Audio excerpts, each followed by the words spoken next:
ఏ place లో ఉన్నా ఏ స్థలంలో ఉన్నా ఎలాంటి పెద్ద అధికారులకైనా సరే మన మీద దయ కలగాలి, జాలి కలగాలంటే అది దేవుడు చేయగలడు. మన పరిస్థితులు దిగజారిపోవాలంటే ఎక్కడైనా పడిపోతాము. మన పరిస్థితులు బాగుండాలంటే ఎవరికైనా పర్మిషన్ ఇస్తాడు దేవుడు, ఇతను నా బిడ్డ, ఇతను బాగా చూసుకోని చెప్పి.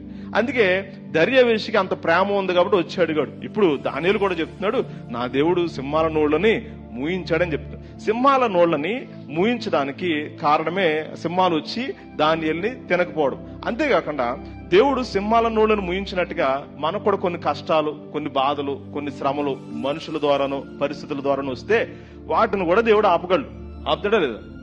వాటిని కూడా దేవుడు ఆపగలడు.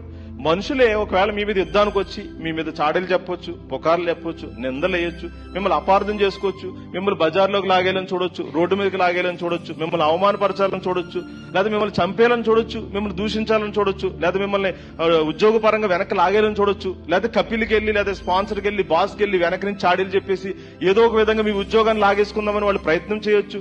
ఎన్నో జరగవచ్చు, అవునగా?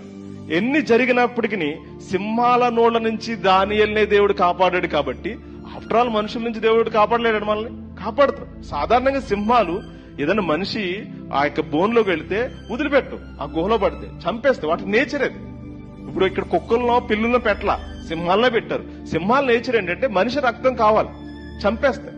కానీ అలాంటి సింహాలు కూడా తినకుండా దేవుడు ఆపాడు. కాబట్టి అలాంటి కష్టాలు మనకు వచ్చినా సరే దేవుడు ఆపగలడు, ఆపుతాడనే విశ్వాసం మనకుండాలి.